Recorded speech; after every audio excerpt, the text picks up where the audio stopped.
Udumo kuNkulunkulu kweliphezulu nokuthula emhlabeni kubantu abathokozelwa nguye. Babunzi bando kubingelelayo ndlalifa izulu. Ngithi uJesu Kristu uyinkosi.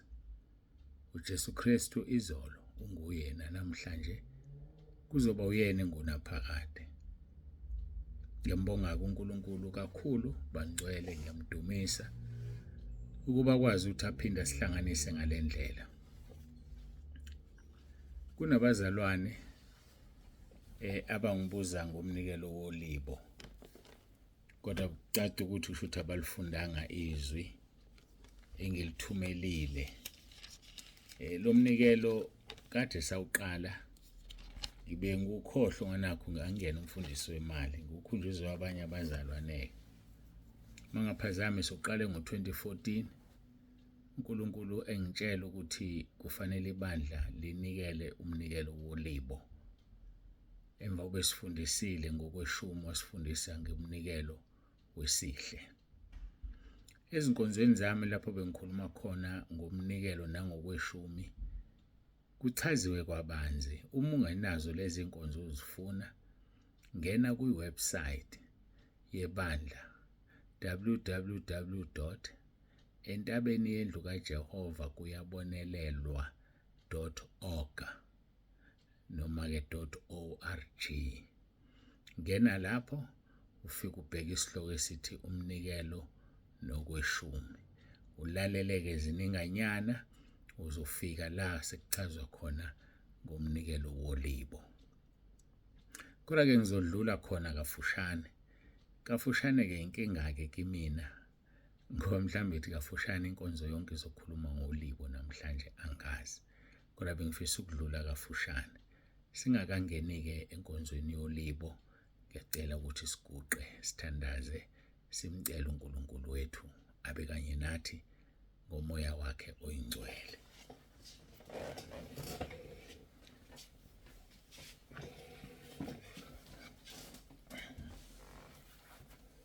Babongcwele babolungileyo egameni lomfelo wethu uJesu Kristu ophilayo.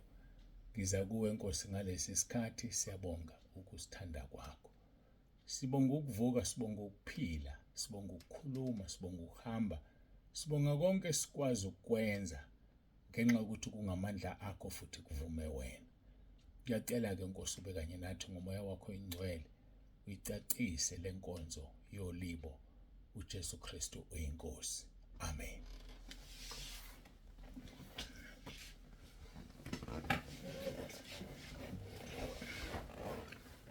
Bangcwele iminikelo esezwini lenkosi miningi ngendlela emangalisayo. Miningi kukhona ngisho kweshumi okukhishwa emva kweminyaka emithathu. Khona lokho okukhishwa njalo bese bakhona lokho okukhishwa emva kweminyaka emithathu. Kodwa ke mina uNkulunkulu uthe angosebenzisa iminikelo emithathu. Usengayenza nje umuntu athanda ukuyenza eminye ngoba eyazi kodwa mithathu iminikelo uNkulunkulu anginikeze yona. Umnikelo wokweshumi esiukhiphayo njalo ngenyanga. Abahola ngeviki bawukhipha njalo ngeviki. Abahola ngosuku bayikhipha njalo ngosuku. Umnikelo oxhomekeke ekuthenini uthole emalini wena. Bese bakhona umnikelo wesihle lo ukuthi njalo makuhlangenwe ubusuyanikelwa. Ongenasinqumo ukuthi unikele ngamalini. Leyo uNkulunkulu ayibeke enhlizweni yakho abese kubusisa. Mhlawumbe usunothisile entabeni ukuthi makuzonikelwa ngesonto noma ngaluphi usuku sihlangene asisabise abantu ngevesi, asishumayele, asifundekele ngomnikelo. Ngoba uNkulunkulu uyathokoza, uyabusisa uma umzalwane enikela ngenhliziyo ethokozayo. Bese kuzoba umnikelo woLibo. uLibo ngesingisi first fruits. NgesiZulu ke igama elicashile uLibo. Kodwa uLibo isho lelo gama lisho into yokuqala. So isikhathi esiningi ke kwakulinywa. Bekuthi ke uma sekuvuthwa okusensimini uqale ngaphambi kokuba udle kufanele uthathe uhambise kumpristi noma ke kumlevi ayokudla yena kuqala ukuze ubusiswe bese uyaqala uyadla. Ake ngikhulume ngommbila, asithi utshala ummbila. Mawutshala ummbila ngaphambi kokuba uqala uwudle usuzokha ikhwebu othanda wena ukuzika. Ungakha eziwu-10, ungakha eziwu-5, ungakhipha isikhwebu esisodwa.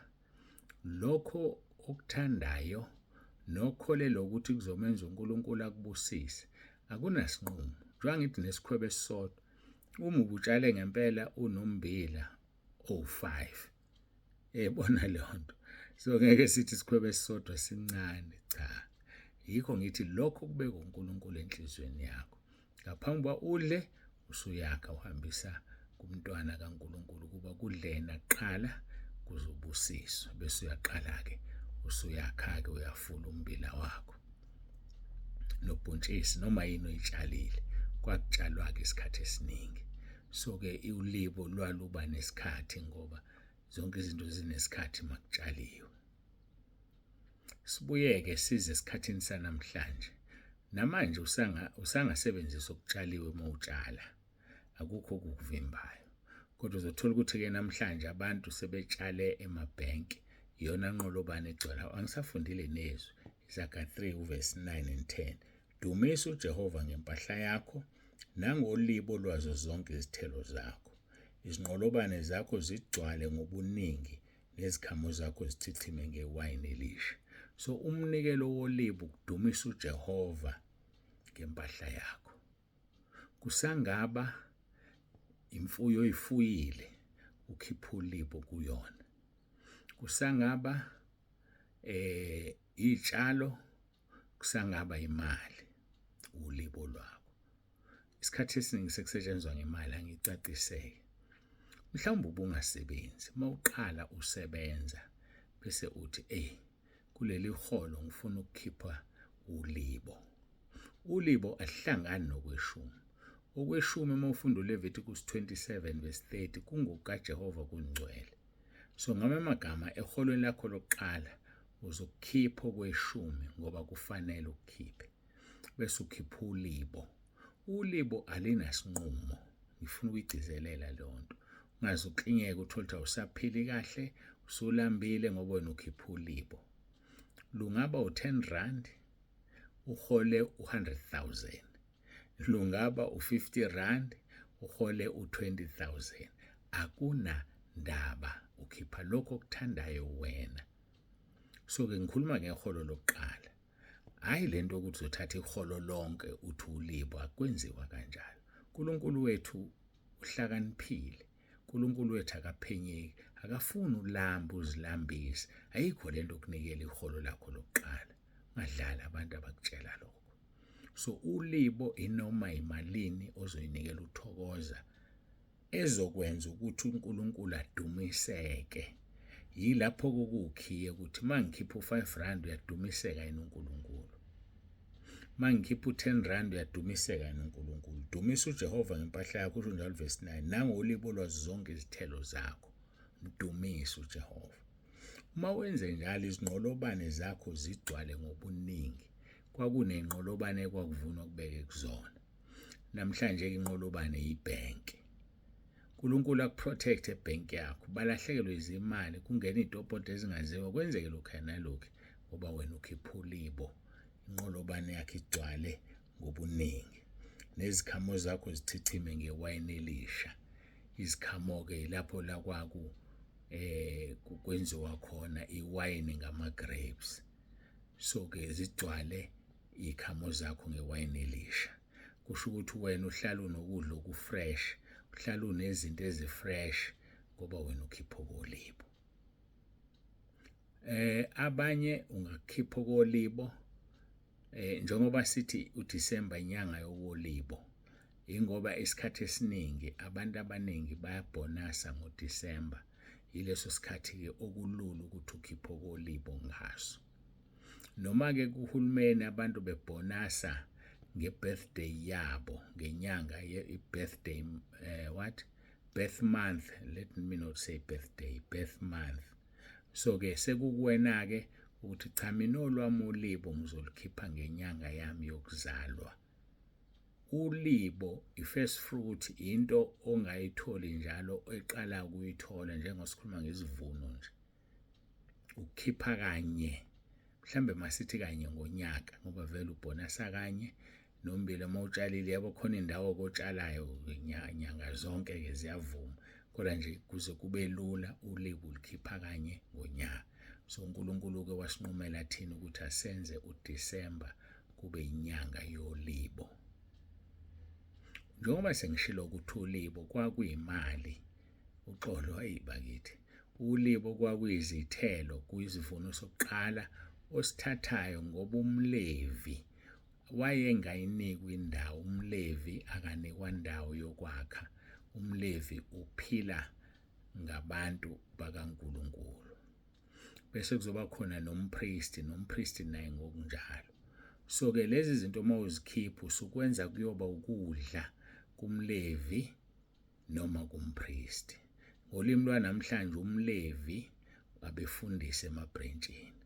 Umpristi umholi webandla, umsunguli, founder webandla noma ke umongameli noma ubani kuya ngamabandla uarchbishop angaze kushiyana emabandleni. Kodwa ngiyathemba ukuthi niyangi-understand ukuthi ngithini.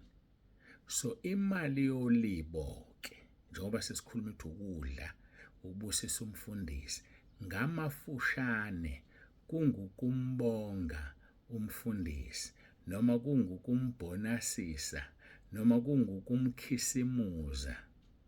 Angazi ngifiliphi igama elizofita.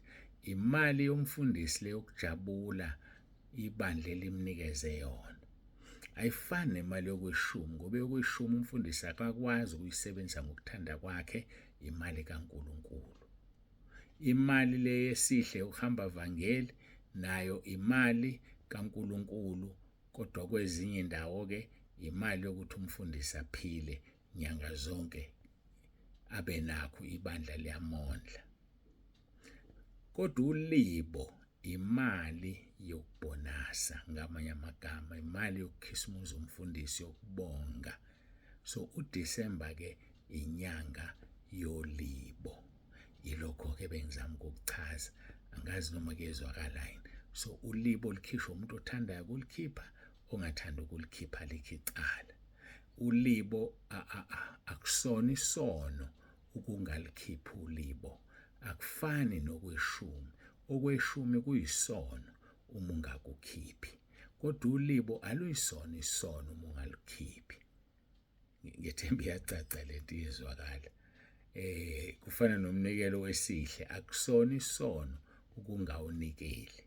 Okuyisona ungakunikeli okweshumi. Ngakho ke bangcwele ngiyacabanga ukuthi wonke umuntu usezwile iyacaca manje indaba yoLibo. Mhlawumbe kuzoba kuhle ngigcine la ukuze sibe nevoice note ekhuluma ngokoLibo kuphela nje ngoba bayangena abantu ekhaya lezwi bayaphuma ukuze umuntu mayekhona ongenayo noma ngonyaka ozayo sekunabanye benga-understand uLibo ukuthi yini ngilande le voice note ngimnikeze yona ezwe a-understand. Ngiyacabanga ukuthi kuzosisiza lokho angingadluleli kwezinye izinto. Iyona-ke imali yokoLibo. Ngicabanga ukuthi ngichazile kwanele. Makunombuzo usenongixolela usiyongibuza ngasese ofisa ukungibuza ku-WhatsApp ngizama ukuphendula. Uma umbuzo ngiwubona ukuthi ukulungele ukuthi usize nabanye ngizobe sengibuya futhi ngichaze ekhaya lezwi ngoba sisizwa imibuzo yenu bazalwane. Uma ningibuza engingakwazi ngizokulanda ezulwini ngomkhuleko. Ngenza isivumelwano noNkulunkulu engimkhonzayo owathi akafuni ngiphathwe. Ufuna ukuziphathela yena mina. Ngathi ke Nkosi kushuthi akekho umuntu engiyobuza kuye utho. Makunenkinga ngiyacela ungiphendule. Ngaso leso sikhathi mangibuza uthembekile kuNkulunkulu uyakwenza lokho. Ngakho ke angibonge ngivale la Izaga 3 verse 9 and 10. Dumisa uJehova ngempahla yakho nangolibo lwazo zonke izithelo zakho, izinqolobane zakho zigcwale ngobuningi nezikhamu zakho zichithime ngewayini elisha. UJesu Kristu uyinkosi. Ngithimba ngicacele kahle, akusona isono kungakukhipha wokoLibo, akusona isono. Ukhipha ngangokufisa kwakho, ngoba ufuna inqolobane zakho zigcwale ngobuningi, protecteke lokhu onakho. Hayi, muhle uNkulunkulu wethu uyasithanda. Futhi sengichaza litho wokoLibo okokwenzani. Nakho okuvumukayo. Imali yokoLibo ngiyocela ukuthi ukuze singalo sinekhwama eziningi, sebenzisa i-account yokweshumi, kodwa bese uthumela imessage ngoWhatsApp uthi lokhu engikunikelile okoLibo, khona ngizokwazi mina ukuthi-ke ngikhiphe ngusendaweni efanele. Kukhona-ke abathanda ukusebenzisa usikhwama mabethumela imali, ngeke ngibavimbe, bathi abanye kukhuni emabhenki akude, kulula ukuya esitolo esiyilokhali uSpar mhlambe noma yini. Ngicela usikhwama naye umtshele ukuthi le mali eyokoLibo, ngoba uma ingachaziwe izovele ingene kokweshumi, kodwa uma uyichaza ukuthi eyokoLibo-ke le, kulungile, ayikho inkinga. uNkulunkulu akubusise ngezaka 10 verse 22, aphinde akubusise ngezaka 3 verse 9 and 10, kakhulu 10, inqolobane zakho zigcwale ngobuningi nezikhamu zakho zichithime ngewayini elisha. So kusho ukuthi sizokunikela kanjalo-ke. Abaseduze la bangakunikela ngosuku lwangesonto, kodwa bakufake ku-envelope, babhale, ungayifaki ilusu idedele nje, ngoba isiwumnikelo kahamba vangeli. Kanti uma uzoyifaka envelophini bese uyabhala uthi uLibo, lokhu isizo endaweni efanele yokoLibo. Nginebhuku elicontrolayo engibhala khona ukuthi le imali yokoLibo, leni imali yana, ukuze phela ngesikhathi esifanele uma isikhishwa kokweshumi, ngoba yokoLibo iseceleni, ikwazi ukuba seceleni. Sengichazile ukuthi ngeyani. Awumuhle uNkulunkulu wethu, kukuwena-ke ukuthi wenze njani. Kuphela nje mina bengikhumbuza ukuthi ngikhuluzwe abazalwane akwathula baba sekwenze njani. Tshela abazalwane inyanga kaDisemba inyanga yokoLibo, yomnikelo woLibo. Akusikhona okweshumi, akuvimbo okweshumi, akuvimbi lutho, umnikelo nje oyihambelayo. Shuthi ngama emagama entabeni endlu kaJehova sineminikelo emithathu. Umnikelo wabampofu ukhona ungowesine, kodwa ngenxa yokuthi unomsindo, ngiyafisa ukuthi kube yilona loyo azenzele ukunaka abampofu, kodwa uthathe kokweshumi, ngoba okweshumi kaJehova kungcwele. Ngoba uma sesizothi akuze la okwabampofu, kuzongehlula mina ukubona abampofu. Kwabahlule eBhayibhelini, uma ufunda izwi lenkosi, sengikhohle ukuthi zenzo bani, kwaba nokucomplaina, ngixolele ngizozama ukuvula, kwaba nokucomplaina bethi abafelokazi bethu abayitholi imali, becomplaina abapostoli, bathi amapostoli khethana amadoda ayisikhombisa azokwazi ukuphatha imali. Akhethwa-ke amadoda ayisikhombisa, la kwaba khona uStefane khona esegcina ekhandwa ngamatshe, kodwa kwathiwa amadoda anomoya kaNkulunkulu. Bathi abapostoli asikwazi ukuthi thina sishumayele izwi sibe sematafuleni. So nami ngisho njalo, angikwazi mina ukuphatha imali yabampofu, ngisho ngiyashumayela. So-ke uma ngishumayela-ke, Izenzo chapter 6, Izenzo chapter 6, ufunde uverse 1 uyogcina kuverse 7, from verse 1 gcina kuverse 7. So-ke yikho-ke kube ngathi imali yabampofu ayikho, ikhona, kodwa ngicela kube yilo naloyo azenzele. Awenzi ngemali yokweshumi, kodwa wenza ngemali le wena ngoba ufuna ubusiseke. Yokweshumi ingekaNkulunkulu ingcwele. So-ke ilokho okusemqoka, ngicabanga ukuthi sengikushilo. Futhi amagama eminikelo u4, uhamba vangeli, okweshumi, uLibo, okwabampofu. Kodwa okwabampofu ngicela uzenzele wedwa, futhi ungashayi icilongo, ukuze uNkulunkulu obone ekusithekeni akuvuze. Ufunde uMathewu chapter 6 ukuthi kuhlengane, ungamemezeli ukuthi wenzeni. uNkulunkulu akubusise. uJesu Kristu inkosi. Ngiyacela sikhuleke.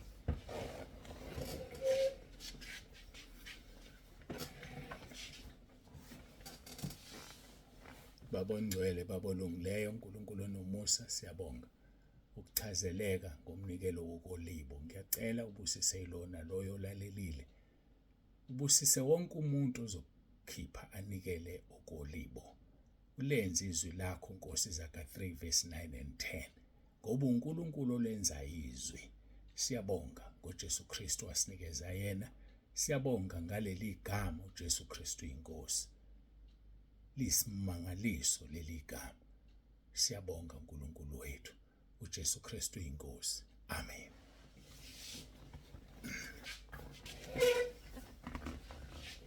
Siyambonga-ke uNkulunkulu wethu kakhulu bangcwele, Baba uNsibando ovalelisayo, othi uJesu Kristu inkosi.